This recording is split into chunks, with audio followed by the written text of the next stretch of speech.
안녕하세요. 저는 1030대 중후반의 딸을 키우고 있는 워킹맘입니다. 결혼 전까지만 해도 결혼은 두 사람만의 문제가 아니라는 것을 가볍게 생각했던 편이었습니다. 가족나고 해도 저와 남편 이외의 다른 사람의 의견이나 행동을 가볍게 넘길 수 있다고 생각했죠. 아니면 제가 잘 처신하면서 별 문제 없는 결혼 생활을 이어갈 수 있을 거라고 생각했습니다. 그런데 실제로 결혼 생활을 체험하게 되고 얼마 되지 않아 어른들의 말씀이 맞다는 것을 깨달았어요. 이런 것은 시어머니 때문이었습니다. 시어머니가 어떤 행동을 해도 저는 잘 해내서 큰 문제 없이 처리하려 했는데 무조건 내가 잘한다는 것 때문에 생각대로 되지 않는다는 것을 늦게 깨달았어요.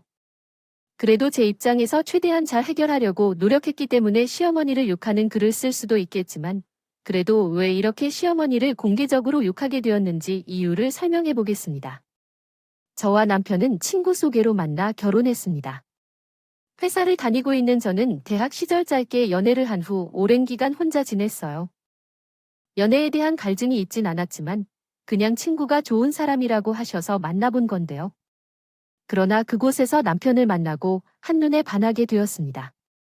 남편 또한 나에게 호감을 가지고 있었고 우리는 서로에게 감정을 숨기지 않았고 빠르게 연인이 되었습니다. 처음부터 서로에게 확신을 가지고 있었기 때문에 결혼을 빨리 하기로 했습니다.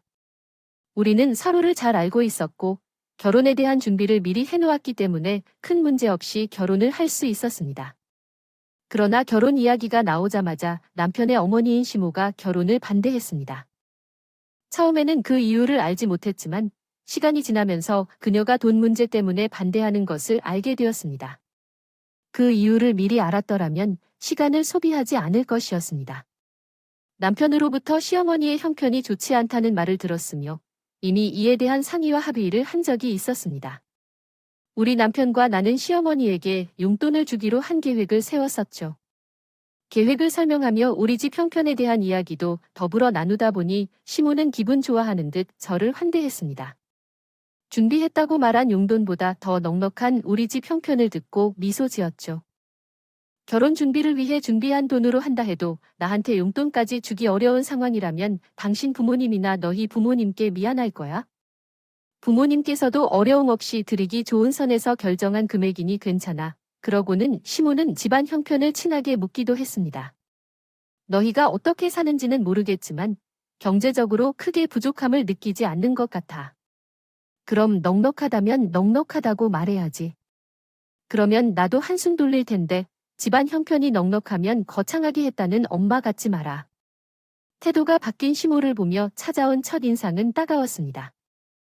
당시에는 내가 그렇게 깊이 시모를 생각하지 않으려고 했지만 어차피 그날 이후 결혼 준비는 빠르게 진행되었고 남편과 나는 다른 문제 없이 결혼식을 올릴 수 있었습니다. 결혼 전에 태도를 바꾼 시모는 결혼 후에도 여전히 잘 대해줬어요. 제가 주는 용돈 때문인지 가끔 집에 와서 손수 요리를 해주고 가기도 했죠. 너무 자주 방문하는 건 걱정되긴 했지만 그 행동이 우리를 생각해서 한 거라고 느꼈기 때문에 시모에게 감사했습니다. 잠시 후 남편과 아이를 가지게 되었을 때도 시모는 내 친모처럼 날 신경 써주셨어요. 그런데 아이가 딸이라는 소식을 듣고 나서부터 시모의 태도가 변하기 시작했죠. 나한테 먼저 연락해주길 원했지만 아니다. 회사 일로 바쁠 텐데 생각나는 사람이 먼저 연락하면 되라며 변명하고 남자아이가 맞다며 기뻐하곤 했어요. 첫째가 남자아이면 키우기 힘들까봐 걱정했는데 어쨌든 우리 애는 건강하니 다행이라며 조심스레 답해주었죠. 그 여자아이는 분명한 것처럼 보였지만 그곳은 과거의 병원이 아닙니다. 초음파로 보이는 것을 육안으로 확인하는 것이기 때문에 100% 확실하지는 않지만 거의 맞다고 합니다. 그렇지. 그 확실하지 않은 게 이상한 산부인과 같나 봐. 내가 괜찮은 곳을 알아봐서 연락 줄 테니 거기서 다시 검사 받아보자. 그 통화에서 시모의 이상한 태도를 느꼈던 저는 단순히 착각이었을 거라고 생각했습니다. 그러나 시모가 끌고 간 병원에서 다시 한번 여자아이라는 말을 듣게 되자 시모가 확실히 딸을 반기지 않는다는 걸 알 수가 있었죠. 솔직히 제 입장에서는 좀 당황스러웠어요. 이전까지만 해도 시모에게서 손주나 손녀에 대한 어떤 말도 듣지 못했기 때문이었습니다. 80에서 90년대인데 고지식한 모습을 보인 시모가 어이없었습니다.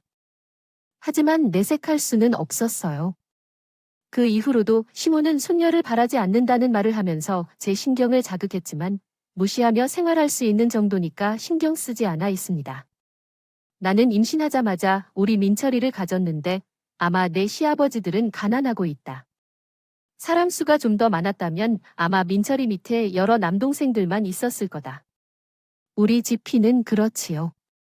하지만 어쩌다가 우리 집에 딸이 생겼는지 뱃속에 아기가 왜 탁을 하나 보다. 아이 엄마 요즘 세대의 딸이면 어떻고 아들이면 어때요? 그리고 오히려 요즘 부모들은 딸을 더 선호해요. 딸들이 얼마나 부모들한테 잘하는데 나이 들어서도 친구처럼 자식처럼 알뜰살뜰히 챙겨주는 건 나이 들 뿐이에요. 저만 봐도 엄마께이 사람보다 못하잖아요. 맞아요. 어머님 요즘은 딸 바보라는 말까지 있을 정도인데요. 그리고 이번에는 어머니께서 원하시는 아들은 아니지만 저희 하나만 낳을 생각 아니니까 너무 실망하지 마세요. 다음번에는 원하시는 아들 꼭 보여드릴게요. 그게 말처럼 쉬우면 모르겠다. 내가 처음 널 보고 느낌이 쎄했거든. 아마 그게 이것 때문인가 보다.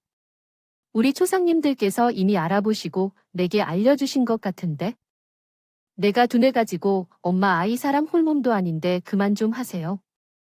나중에 손녀 보시고 예쁘다고 오늘 하신 말 후회하시지 마시고요. 그 뒤로도 시모는 제가 있는 앞에서 그놈의 손자 타령을 하며 다른 은근히 무시하는 태도를 보였지만 아예 귀를 닫고 생활했습니다.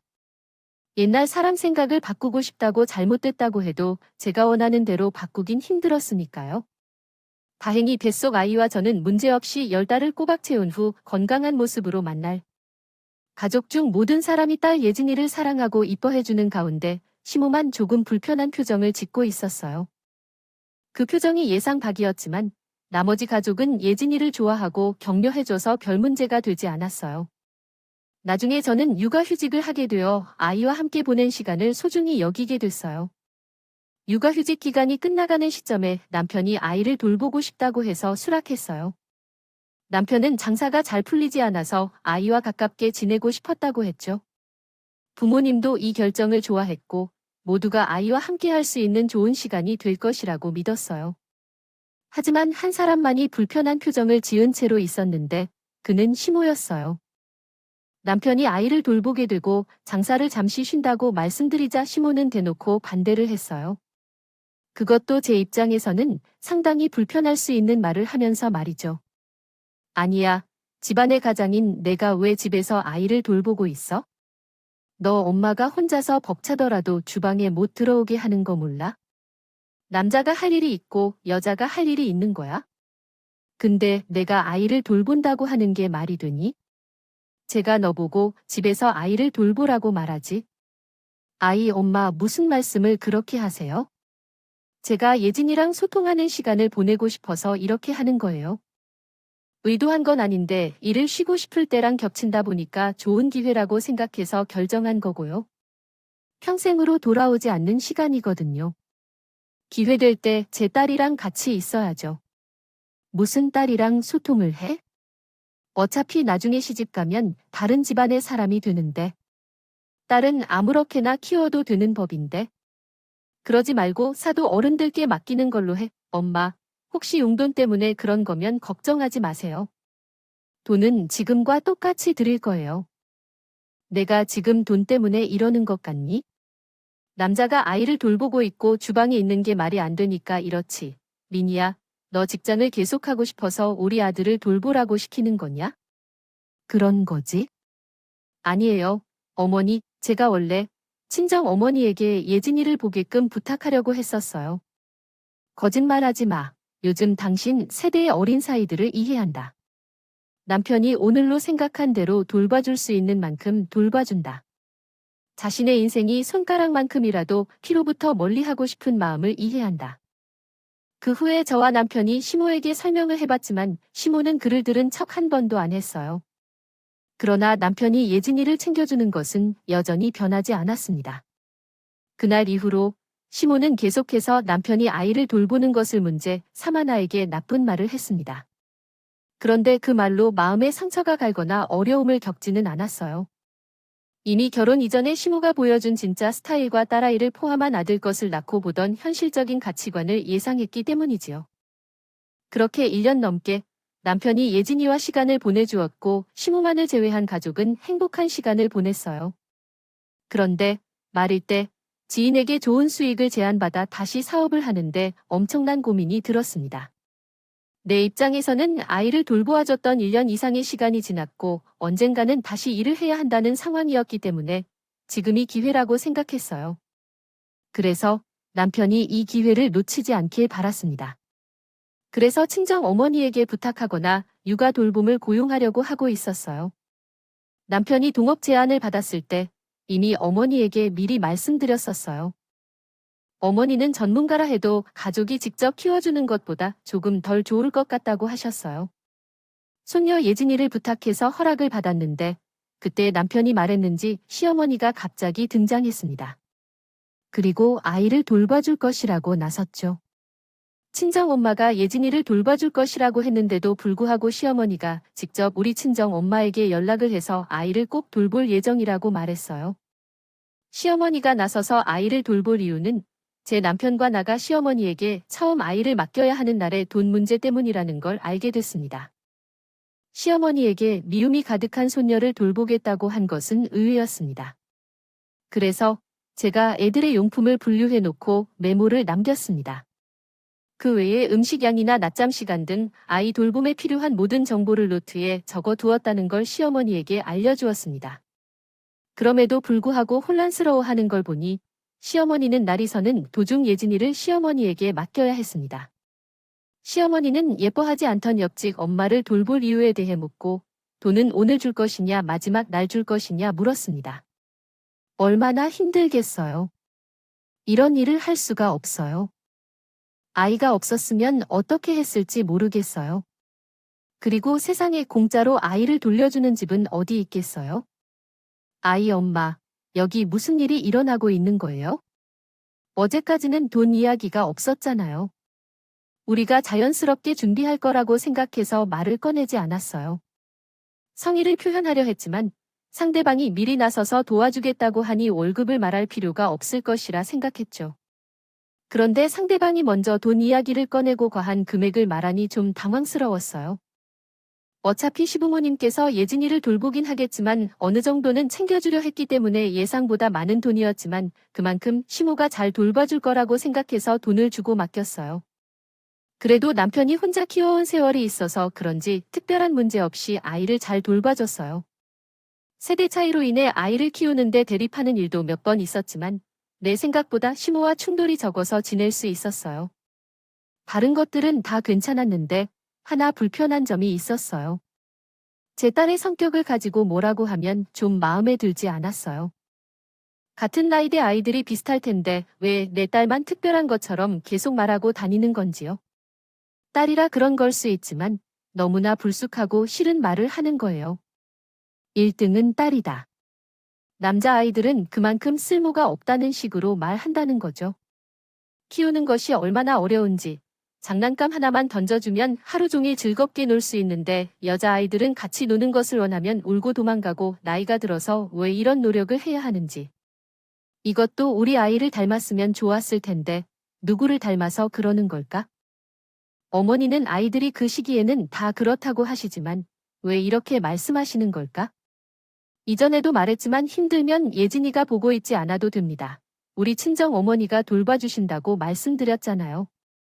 친정 어머니가 직접 전업을 하면서 돌봐주겠다고 했는데 왜 이렇게 이야기하시나.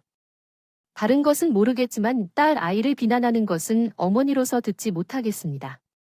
몇 마디 말씀드리고 싶군요. 게다가 예진이가 우리와 지낼 때는 보여주지 않던 모습이라서 자연히 시모가 이야기를 과장해서 흠집을 잡는다 생각했어요. 시모에게 듣지 않아도 될 말을 듣는 건 참을 수 없습니다. 그래서 적당한 때를 기다렸는데 또래 친구들보다 말이나 행동이 느린 것을 여러 차례 느낄 수밖에 없었습니다. 특히 아이들이 말을 조금씩 깨우치며 가족들과 의사소통을 하는데 흥미를 두는데 반해 예진이는 혼자 있는 시간이 많거나 멍한 모습을 자주 보여줬죠. 이를 보고 걱정이 되기 시작했던 저와 남편은 예진이를 데리고 병원에 가서 검사를 받아보게 됐습니다.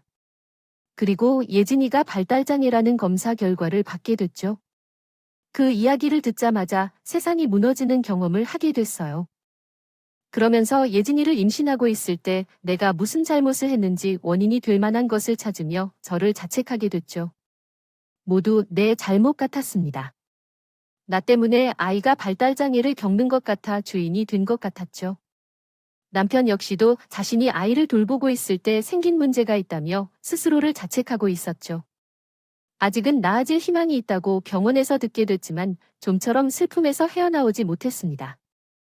가족들 전부 예진이의 소식을 알고 위로를 해줬지만 귀에 들어오지 않았고 오로지 저와 남편 둘이서만 서로를 의지한 채 서로에게 위로가 되는 이야기를 하며 견뎌냈죠. 우리 두 사람 모두 아이가 나아질 수 있다는 작은 희망으로 치료를 받기로 했습니다. 아이의 치료가 꼭 필요해지면서 시모를 중간에 떼놓으려고 했던 계획도 달라지게 됐죠. 다리가 불편한 친정엄마가 아이를 저에게 병원 치료를 받을 수 없었기 때문에 시모는 딸들의 도움이 없어 사рем을 병을 도울 때부터 크게 관심이 있었습니다. 그런데 예진이가 발달장애자라고 떼일했을 때 시모는 아이 치료에 도움을 줄 수 있는 서적이 필요하다고 말했어요. 시모는 딸이 과연 애녀 걱정만 하는 것인가 하고 생각했지만 나는 사실을 알게 되었습니다. 이런 질병을 치료하는 것은 엄청난 돈이 소요된다고 합니다. 시간당 몇십만 원도 든다는데 내가 예진이를 지원한다면 병원 치료와 집에서의 치료 및 교육까지 가능하다는 점이 장점이라 생각했습니다. 거기에 비용이 꽤 많이 들지만 부부가 결정해야 하는 문제니까 책값만 지불해주면 내가 할 일을 다 한다면 적정한 값을 지불해야 한다고 나는 말했어요. 여기서 엄마는 황당한 말을 들었습니다. 먼저 자네 자식이 아파도 고생을 알 것이니까 더 큰 돈을 주어야 한다네. 하지 말아야 좋겠어요. 참기가 참 어렵군요. 하지만 너무 비싸단 요구가 있어도 도와주기 어려웠습니다. 하지만 시모가 갈 수밖에 없는 선택이었습니다. 좀 더 전문적인 번갈아 장애 돌보미를 찾기 위해서요. 그러나 발달장애가 있다는 말에 불구하고 아이를 돌보고 싶다는 마음을 갖고 있던 그 가족의 노력은 그만 끊겨버린 듯했어요. 어쩔 수 없이 시모는 어느새 늘어지기 시작했고 아이를 돌보는 것뿐만 아니라 이야기도 들을 수 없을 정도로 힘이 들었죠. 시모는 이야기를 제외하고는 아이를 잘 돌보아 왔고 아이 또한 새로운 환경에 잘 적응했어요. 그래서 시모에게 남은 선택지는 없었어요. 하지만 치료를 받고는 있지만 아이의 증상이 오히려 악화되고 있었어요. 아이는 더 예민해지고 돌발적인 행동을 하기 시작했어요. 치료를 받던 선생님들도 다른 문제가 있을 것이라고 생각하며 상담을 해주셨어요. 그러나 문제점을 찾지 못했죠. 그렇게 가장 큰 문제는 자신이 불안하다고 느낄 때 기절하는 것이었어요. 아이가 기절하는 이유가 너무 많아서요. 왜 그런가요? 어르신과 꿇어 계신지 반갑습니다. 귀하께서 우리와 함께 나누신 이야기는 그 어떤 것보다도 마음이 아프고 안타깝습니다. 아이를 사랑하시는 마음이 그 얼마나 컸는지 알 수 있습니다.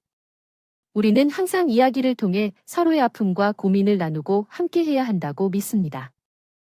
귀하의 이야기를 통해 우리가 더욱더 서로를 이해하고 사랑하는 마음을 키워가길 바랍니다. 함께하는 마음으로 서로를 지지하고 위로하며 함께 나아갈 수 있는 길을 찾아보시길 바랍니다. 감사합니다. 불안한 분위기 속에서 억지로 아이의 입에 음식물을 넣으려 했습니다. 빨리 먹어, 빨리, 할머니는 말했습니다. 언제까지 그 손바닥만한 밥을 먹을 거야? 아이는 천천하게 밥을 먹는 편이고 실제로 한 입 먹고는 다른 행동을 하느라 시간이 더 걸리지만 그렇다고 해서 돌아다니며 건전하지 않은 일을 하는 것도 아니고 10에서 20분 늦는 것뿐이에요. 하지만 그런 시간을 참지 못한 친할머니는 아이를 꾸짖고 그 불편한 분위기에서 아이는 침대 아래로 숨어들렸죠. 그때 시모가 아이를 강하게 붙잡고 끌어다가 밥상 앞으로 데려갔습니다. 아이는 끌려가다가 넘어져 바닥에 엎어지고 울음이 터졌습니다. 억지로 음식물을 먹이는 이 모습을 보며 할머니는 말했습니다. 넌 어머니를 닮았구나. 우리 집 사람들이 억지로 만들어 빨리 먹어야 다음 일을 할 수 있어. 만약 모질이면 좋은 말로 할 때 입 벌려서 숨 쉴 틈도 없이 음식을 먹이는 것을 보니 식량의 기도가 막히지 않아서 다행이라고 생각해야 할 정도였어요. 아이의 상태가 어떠한지 신경을 쓰지 않고 무조건 밥을 다 먹이는 데만 집중했어요. 그리고 비워진 밥그릇을 사진 찍어서 저와 남편에게 보내고 있었습니다. 그 장면을 보니 시모가 보냈던 아이의 비워진 식기 사진의 빈도만큼 아이가 시모의 괴롭힘을 당한 것 같아서 마음이 미어졌어요. 그리고 또 다른 사건도 있었는데 아이가 씻거나 외출을 위해 옷을 갈아입을 때는 마치 종이 인형을 다루듯이 팔과 다리를 잡아 휙휙 던지고 바닥에 끌고 다니며 옷을 강제로 입혔습니다. 아이가 칭얼거리면 입에 담을 수 없는 말을 하며 아이에게 겁을 줬어요. 이게 조용히 하네. 너희 어미도 참 대단하다. 너 같은 걸 낳고 뭐가 예쁘다고 이런 비싼 옷을 사입힌다고 하니 너 때문에 집안에 들어가는 돈이 얼만데. 어쨌든 너희 어미 때문에 우리 아들만 고생했지. 이게 뭐야? 어디 고아원에 보내버리면 편할 것을 사서 고생하는 거지. 고생을 지네가 하나 내가 갔지. 그래도 모자란 놈 덕에 내가 먹고 산다. 이년아, 예진이가 어려서 시모가 하는 말을 다 못 알아듣는다고 하지만 말하는 태도나 분위기를 보며 짐작을 할 텐데 그렇게. 그래서 저는 그때 문제가 생길 것임을 알아차리고 아이를 지켜줄 수 있는 노력을 했어야 했다고 생각했어요. 아이에게는 안전하고 사랑받는 환경을 제공해야 했는데 아이는 시모로부터 겁을 먹고 있었던 것 같아서 저의 부주의로 인해 죄책감을 느낀다고 했어요.